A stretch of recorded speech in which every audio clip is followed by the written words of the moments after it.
Ok sportif, aujourd'hui je vous emmène avec moi sur la plus grosse séance que j'ai jamais faite. Il s'agit là de 8800 mètres avec des allures 10, des allures 5 et même des allures 800. Et je vais en profiter également pour vous partager les bienfaits de l'altitude. Vous me suivez?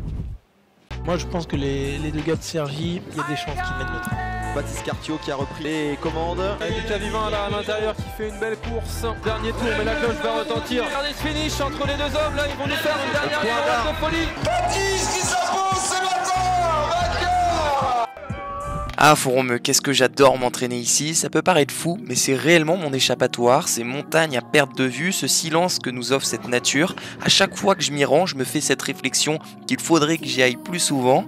En effet, c'est dommage de ne pas profiter de cela, surtout quand tu te dis que depuis Paris, comme je l'ai fait, c'est direct. Oui, il suffit juste de se rendre à la gare de Paris-Austerlitz, de se faufiler dans sa couchette et enfin de se réveiller en douceur sous le cliquetis des roues quand elles heurtent chaque jonction de rail. Et on fait pipi dans le ruisseau. C'est le chemin qui est là, clac clac. Pour ma part, je dors bien et arrive apaisé ici en altitude et c'est tant mieux puisque j'ai du pain sur la planche. Et oui, à nouveau, je me joins au pôle national de Lyon pour compléter un bon stage de préparation pour la saison automnale avec pour objectif les crosses nationaux, mais aussi et surtout le cross de sélection pour les championnats d'Europe de cross. Puis, si qualification il y a, les Europes de cross bien évidemment. Et enfin, un bon 10 km pour clôturer cette saison automnale. Voilà pour le programme, un programme qui, nous pouvons le dire, est tout de même chargé. Il faut donc s'entraîner en conséquence pour, dans un premier temps, parvenir à enchaîner les nombreuses courses de prévues, car oui, ce n'est pas évident d'enchaîner de la sorte, mais aussi et surtout d'y performer là-bas. Nous pouvons nous permettre d'enchaîner de la sorte car nous sommes habitués à nous mettre des grosses charges d'entraînement. Cela signifie que finalement un cross de 10 km représentera moins de 10% de notre volume hebdomadaire habituel, tandis que pour d'autres ça va être plus de l'ordre de 20-25%. Autrement dit, il faut réellement prendre cela en compte dans la préparation. Après, nous pouvons nous mettre des grosses charges puisque nous récupérons entre chaque entraînement. Assurément, quand nous sommes comme ici en stage, allez d'accord, nous faisons 140 km semaine, mais je peux vous assurer que le reste de la journée, nous sommes très calmes et faisons pas grand chose. Et c'est là la grande différence entre les athlètes dits pros et ceux qui ne peuvent pas se le permettre, car ils ont des contraintes professionnelles. On leur fait coucou. Dérange pas. Si, genre, je les aide psychologiquement en fait. Vas-y, encourage. Come on. Mathias, un peu plus de nerfs. Quoi qu'il en soit, durant ce mois, nous profitons d'un rythme de pro pour nous entraîner au mieux pour les échéances à venir et nous avons choisi Fourromeux, un petit coin perché des Pyrénées, culminant à plus de 1800 mètres d'altitude qui a su conquérir le cœur des athlètes avec dans un premier temps la construction de la piste et du Creps et aussi grâce à la présence du lac de Matmal qui offre une belle étendue non vallonnée pour s'entraîner. Ok. Vas-y. Ouais.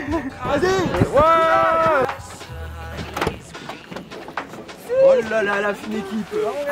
La fine équipe. La séance qu'on va se mettre, ça va être impeccable carrément. Ah oui. Waouh. Une fois le contexte posé, il est temps d'aller se la faire, cette grosse séance en altitude. Mais alors quelle idée de venir se peler ici à 1800 mètres d'altitude alors qu'en bas il fait bien meilleur et la météo y est moins capricieuse? Eh bien c'est qu'il y a une raison, en effet, s'entraîner en altitude présente de nombreux bienfaits pour la performance sportive puisque ici à 1800 mètres d'altitude l'oxygène est plus rare. Nous sommes donc en légère hypoxie, cette contrainte oblige le corps à s'adapter en produisant davantage de globules rouges, ce qui améliore le transport de l'oxygène dans le sang. Avec davantage de globules rouges, la capacité aérobie, c'est-à-dire la capacité à utiliser l'oxygène pour produire de l'énergie, est augmentée et lorsqu'on redescend au niveau de la mer, le corps conserve cet avantage pendant plusieurs semaines, ce qui permet de mieux performer lors des courses de fond ou de marathon. Cependant, un entraînement d'altitude ne convient pas à tout le monde, certaines personnes peuvent ressentir des maux de tête, des nausées ou des troubles du sommeil, donc il faut faire attention. De plus, il faut tout de même au moins 2 à 3 semaines pour que les adaptations physiologiques commencent à se produire. Il faut donc du temps. Donc là, on est au Centre National d'Entraînement de Fourromeux pour une séance mixte. Initialement, on devait faire une VMA, mais vu qu'on est en fin de stage, on a décidé de réduire un peu en mettant plutôt du seuil au début, un bloc de VMA et un bloc de SP15 pour préparer les départs rapides cross.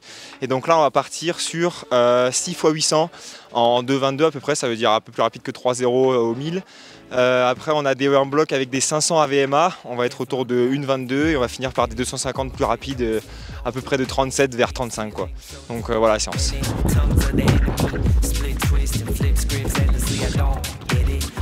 Ouais, une sacrée séance expliquée par Baptiste Fourmont, que je vous avais présenté dans cette vidéo, la vidéo du stage de préparation pour la saison estivale sur Montegordo. Et bien sachez que depuis, Baptiste a fait du chemin puisqu'il est passé de trailer en 2020 à 8 minutes 32 sur Steeple en 2023 jusqu'à cette année 8 minutes 18. Ouais, c'est fou et aujourd'hui nous partageons notre séance ensemble. Moi c'est Corentin, je suis coureur de 800-1500. Ça fait 3 ans que je suis dans le groupe de Lyon. Et là on est à Font-Romeu pour un stage de 3 semaines et demie en altitude. Au vu de mon profil, j'étais un peu derrière sur les 800.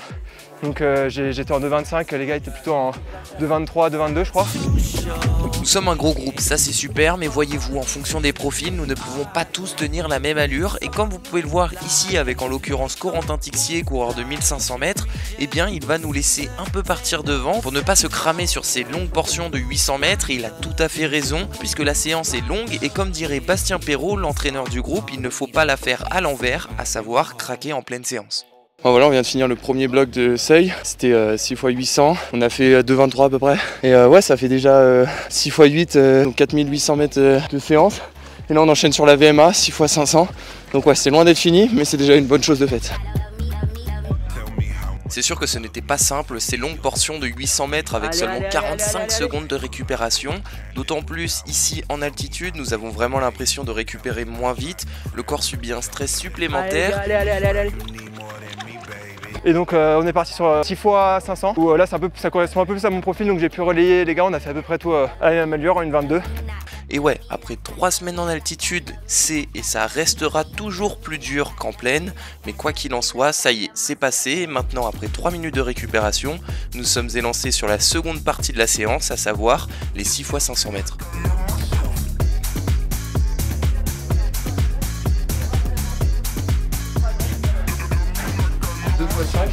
Ouais. Et 4 x 250. Ouais.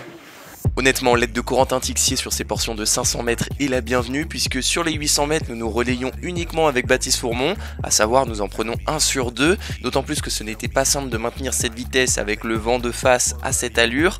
Le vent n'était certes pas très fort, mais il suffisait pour nous faire plutôt mal. Bon, 6 x 800, 6 x 500, maintenant on passe au 4 x 250. Normalement il faut les pointes, mais j'ai oublié. Super! Bon bah écoute, on va faire avec ça, ça va. La piste elle commence à sécher, mais bon, le couloir 1 est pas encore méga sec, c'est comme ça. Quand on n'a pas de tête, on a des jambes, donc va falloir que j'ai des jambes pour contrer le fait que j'ai pas de pointe. De toute façon, la séance est quasiment finie. Là c'est histoire de revenir un peu sur du plus rapide et on va voir ce que ça donne. Normalement c'est 250 moins 2 secondes par rapport à l'allure 15. On a fait les 500, j'ai fait déjà un bon volume parce que je crois que ça fait 7800 mètres si je ne me trompe pas. Et donc on est parti sur les 4 x 250 qui correspond un peu plus à mon profil de coureur de 8, donc j'ai pu me faire plaisir et tirer un peu les gars, surtout sur le dernier là. Et donc c'était très cool. Combien le dernier? Je crois que j'ai 32,6 ouais. Oh le bon c'était très cool.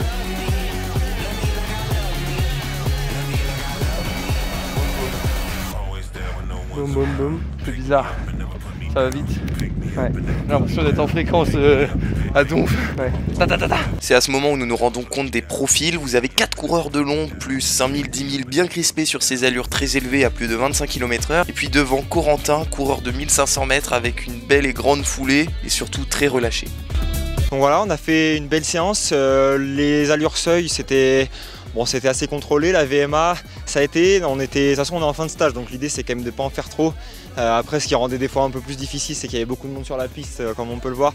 Et donc, des fois, on est obligé de sortir un peu du couloir. Donc, il ne faut pas rester focalisé sur les temps, mais plutôt sur les sensations, parce qu'on a vite tendance à avoir 1 seconde ou 2 de plus que ce qui était prévu. Et puis après, les 250, voilà, comme prévu, on a fini fort. Un peu plus vite mais que ce qu'on devait faire, mais c'est pas un problème tant qu'on reste bien mobilisé et tout. Voilà. Donc, maintenant, on va faire encore une journée demain avec un footing et on redescendra en plaine après-demain. Et puis, on verra ce que ça donne sur les prochaines compétitions. L'objectif, la course de Selec, qui aura lieu dans un peu plus de 2 semaines et après j'espère les Europes de cross et puis dans l'enchaînement un bon 10 km, ça fait plus de 2 ans que j'en ai pas fait, donc j'aimerais bien valider un bon chrono. Et voilà pour cette grosse dernière séance de stage, mais ne partez pas si vite, je vous invite à noter que nous nous retrouvons la semaine prochaine pour le cross de sélection pour les championnats d'Europe de cross avec tout le monde et je vous dis donc à jeudi prochain. Salut!